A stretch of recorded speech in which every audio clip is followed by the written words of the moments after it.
Hi class. So today we will be talking about fallacies. All right. Now, before we move on to fallacies, we have to remember, just to refresh your memories, we talked about the approaches to the study of grammar. And in that we studied about diachronic, synchronic, descriptive and prescriptive. Okay, just to refresh your memories, diachronic study of language is a study of language or the use of grammar over a period of time. Synchronic is the study of the usage of grammar at a particular point in time. Okay. Similarly, traditional grammar is the grammar that focuses mostly upon rules, okay, on giving rules and then making people follow those rules. Okay. On the other hand, descriptive grammar or structural grammar focuses on creating rules out of the manner in which language is ordinarily used by people.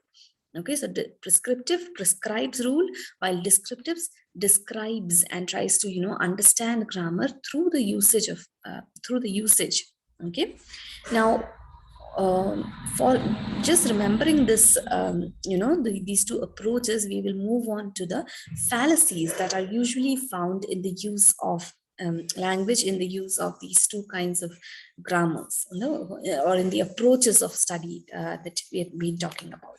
Okay, so the first one is called, the Latinate fallacy. Okay, so the notion behind this particular fallacy is that Latin was considered to be a superior language. We've studied this in our history of English literature as well. Excuse me. I apologize for the background noise. So yes, the Latinate fallacy. Okay, so Latinate fallacy is based on the belief that Latin is a superior language. Okay, and fallacy, I hope you know the meaning of the word, is a mistaken belief. Okay, so it is mistakenly believed that since Latin is a superior language and is considered to be, the grammar that is followed by Latin language is considered to be quite perfect. Okay, so the traditional grammarians used to believe that since Latin has a perfect grammar and is a superior language, English should also follow the grammatical model of Latin. Okay, so the example that I've given here is, this is the tool that I work with. Sorry, this is the tool I work with. Okay, if you look at the sentence, the last word that is used in the sentence is with, which is a preposition. Okay, such languages are quite common in English, but they are not found in languages like Latin, because traditional Latin and traditional grammarians, they condemn such usage where a sentence ends with a preposition. They say that, it sounds very incomplete. On the other hand, we generally use this kind of, we generally have many sentences that end with prepositions in English. Okay, so Latin also is a highly inflected language. Okay, inflected language, why? Because it has grammatical markers for number, gender, etc.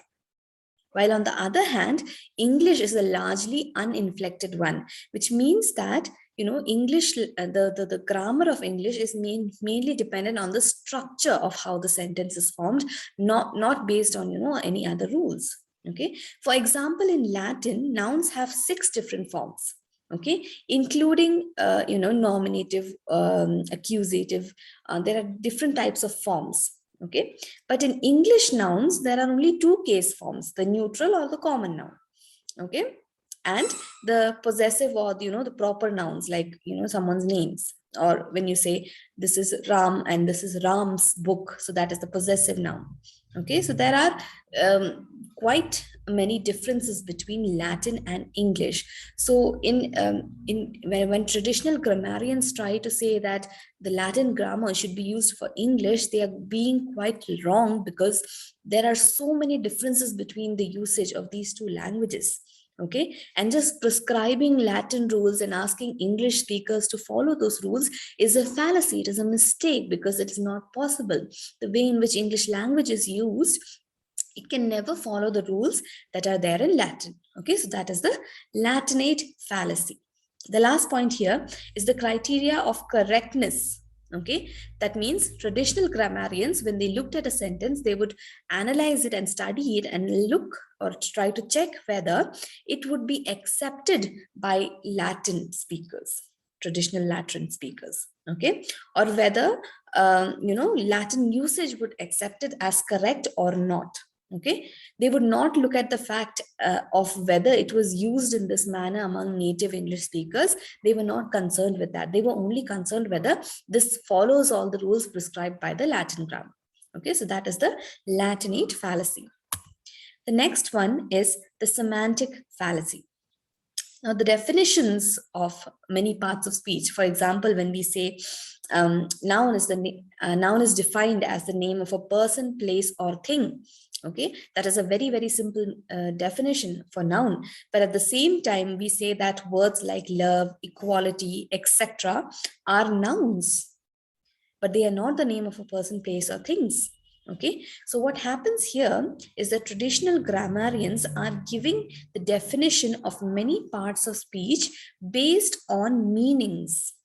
Okay, and this was objected to by the structuralists, because they say that meaning is not objectively verifiable. We cannot verify meanings objectively. They are always subjective. The meaning of a word is always subjective. Okay, so when we talk about, again, if we talk about verbs, we say that which denotes an action or process, an acting verb or an action word is what we call a verb as. But at the same time, we have verbs which do not specifically denote an action. So these definitions that are based on meaning are called as semantic fallacy. Semantic means based on meanings. Okay, so what structuralists say is that definitions should be based on form. Okay, not on meanings. Another example that is given here is the definition of an interrogative sentence. Okay, interrogative sentence means a sentence where one asks a question. But at the same time, if I say, would you please close the door? That is not a question, that is a command. Okay, or would you pass the salt? Okay, so that is not a question, that is a command. And yet, if you look at the structure, there will be a question mark at the end, there will be a question indicating word in the beginning. So then how do you define an interrogative sentence becomes problematic. Okay, so the structuralists say that you should not look for meaning in definitions. Okay, when you define word classes, you should not recourse to meanings. Rather, you should say that grammatical categories should be defined by formal markers. That means how are they functioning in a language, or what are the different forms in which those words are used. That is what needs to be defined rather than the meaning. So that is the semantic fallacy. Moving on to the next one is mixing up different criteria. Okay, all the traditional definitions that we have, for example, I gave you the examples of noun, verb, interrogative sentences, and all of them were based on meanings. But at the same time, if you are making up rules, you should make sure that all these rules follow a single criteria. Okay, but what happened in English language is that different criteria were mixed up, because while defining nouns, verbs, and interrogative sentences, etc., they were using meaning. But at the same time, in defining words such as defining words such as adjective. Okay, an adjective, what is the definition? It means an adjective is defined as a word that modifies its noun. Now that definition is based on the function. What is the function that an adjective is playing in the sentence? It modifies the noun. The role of that word is defined here. Okay, so some definitions were based on meaning, while others were based on function. So that should not happen.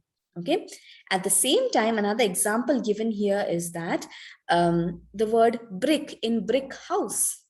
Okay, here the word brick in brick house becomes an adjective because it is modifying the house. It is telling us that this house is not any other kind of a house, but rather it is a house made of bricks. Okay, but at the same time, brick is a noun because it's the name of a thing. All right, so this is very unscientific according to structuralists. Okay, if you find that, if a word is not falling under a particular category, if the definition is becoming confusing, it is a very unscientific usage. Okay, and hence they says that instead of saying that the noun is a name of a thing, you should create a definition for nouns that fits the function that a noun is playing in the sentence. Okay. Next one is the normative fallacy. Traditional grammarians were preoccupied with the prescription of rules and norms. I already told you they were prescriptive. They were prescribing the rules and norms or standards of usage. This is how you use language. This is not a correct usage. They were all, giving rules left, right, and center. Okay. Now, too much importance was given here to what you should do and what you shouldn't do. Okay. So do's and don'ts were very, very important. All right. And while writing down all these do's and don'ts, what happened is that they completely ignored usage. They did not look at the fact of how this language was actually used. Some norms, since the norms of correctness were being prescribed, they were referred to as normative grammars. Also, normative means, since this is the rule and this is the rule that you should follow when you are making that sentence, only these sentences are normative, or they follow the norm. Okay, anything that does not follow the norm was considered to be incorrect. All right. And language, as we have already discussed, is not static, right? It is subject to change, and hence this became a fallacy, because you can't always follow the norm.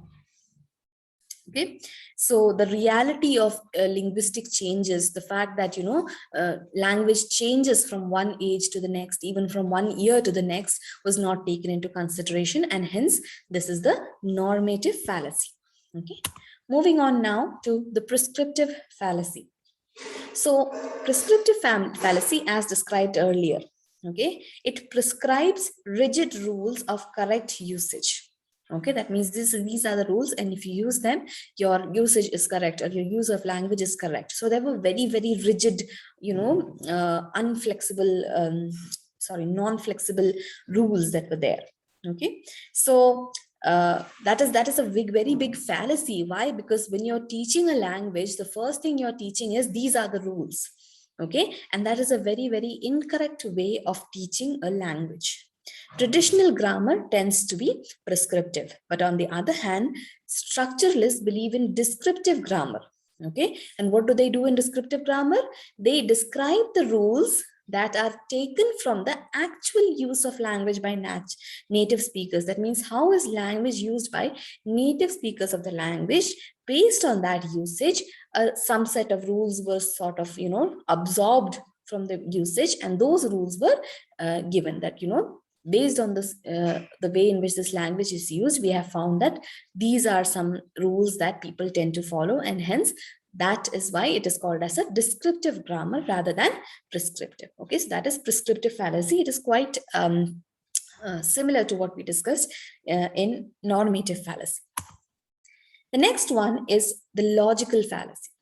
Okay, this refers to the false faith in the existence of laws universally applicable to all languages. Okay, now that you have started studying linguistics, you understand, that the structure of every language is quite different. And hence, you cannot have a set of universal laws that apply to all languages, because all languages are structurally different. Languages do not work with the mechanism of a set of universally valid laws. Okay, each language has its own system of rules, and it is absurd that we expect all languages to behave alike, because they come from so many different language families following so many different traditions. It's very, very absurd that we expect all languages to behave in a certain manner. So hence, what we can understand from this is that there is no universally valid rule that can be applied to all languages. Okay, the biggest fallacy, the biggest example of this logical fallacy is the fact that in school we were taught that English has 3 tenses. Okay, what were the 3 tenses? Past, present, and future. Now, what was this based on? It was based on the fact that most other languages in the world have three tenses, and hence English was also expected to have three tenses. But that is wrong, because English only has two tenses, present and past. Okay. Malayalam, on the other hand, has three tenses. So what we were doing is we were applying the rules of the languages that were familiar to us when we were teaching English, and hence we were taught that English has three tenses, and that becomes a logical fallacy. Okay. The next one is lack of explicitness. Okay. Now, explicit statements are those which are very, very clear. Okay. That means they are stated clearly. There is no ambiguousness there. Okay. There is no confusion. So what happens is traditional grammars lacked explicitness with regard to linguistic descriptions. We've already seen when they were describing the definitions, there was no clarity as to what should come there and what shouldn't. So structuralists made explicit statements which could be easily tested and proved. Okay, rather than following the rules that were given by traditionalists, structuralists came up with a different set of rules. Okay, and these rules were quite easily understandable. They were stating the ideas very, very clearly. Okay, for example, when we studied PS grammar, we looked at not a noun but noun phrase. Okay, now they said that subject is that noun phrase which agrees with the verb. Okay, subject verb agreement is something that you have studied. So they did not say that the subject is always a noun or a pronoun. Rather, they said that subject is that noun phrase which agrees with the verb. Okay, and this can be, it's a mechanical mode of trying to find the subject rather than following the rules that were earlier given to us by grammar. This explicitness is lacking in traditional grammar, and hence it is a fallacy of traditional grammar. Okay. Next one is neglect of the spoken form. Okay. Now, if you look at the history of any language in the world, it was the spoken form which came first. Okay. But often what happens is that traditionalists gave too much importance to the written form of a language. And why is that happening? Because when you're writing, you follow all the rules that are given to you. You do not, there is no individual variation in writing mostly. Now, they considered it to be the correct language. Okay, the written language was considered to be a correct language. We always have this debate in Kerala also, right? Like most people from Kottayam say that our language is the best version of Malayalam because Achadi Bhasha, because that is the language, that is the variation of Malayalam that is used in print. Okay, so here again we are neglecting the spoken form. That is a fallacy. Okay, because it is being considered that only the written form is the correct form.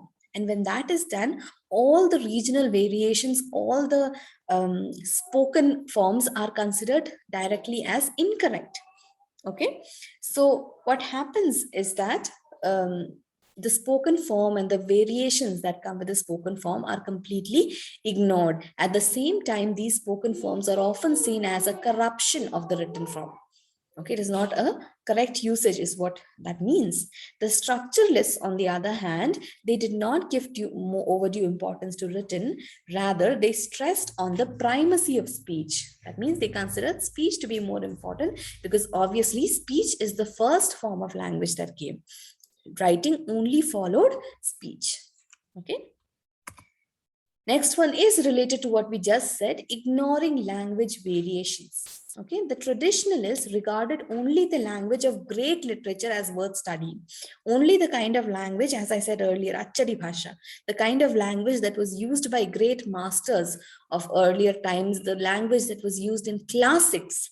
Okay, we know that when we study Geoffrey Chaucer's Canterbury Tales, we are told that that is the point at which English started to be regularized, because Chaucer used this dialect of English. That's why that dialect of English became the standard English. Okay, so language of great literature was considered to be the only kind of language that was worth studying, and that was the kind of language that was taught in schools and colleges. They ignored the variations of dialect, register, etc. Okay, the kind of variations that come with time, the kind of variations that come with different regions, different classes.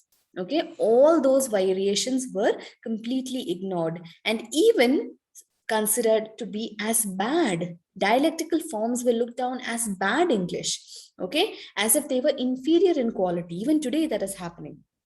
Okay, the scientific structural approach takes into account all these variations. Okay, so traditional grammar ignores them, but structural grammar takes into account all the different variations of language that exist, and then objectively describes them without giving labels as inferior or bad or corrupt to anyone. The next one is historical fallacy. Okay, historical fallacy, what happens here is that the traditionalists ignored linguistic changes that come upon language over a period of time. Okay, they said that whatever those changes are were seen to be a corrupting influence on language, and they tried to preserve the purity of language. But through their writings, they were trying to preserve the purity of language. Okay, they looked upon the language of the past masters, the classic writers, as a model for the present day, that you should follow this model when you're writing. Don't bring up all your new ideas upon language.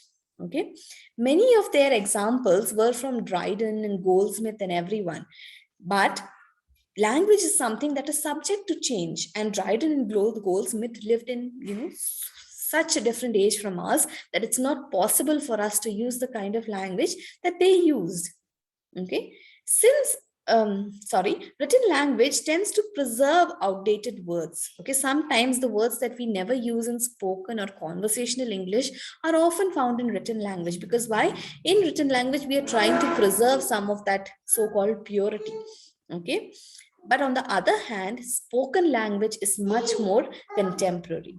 All right, so structural linguistics is looking at language in all different forms, not just written but also spoken, and they are taking into account the changes that come in language with time, with change in circumstances, the new kind of words that are being used. Everything is taken into account. Okay, so that is historical fallacy. Thank you.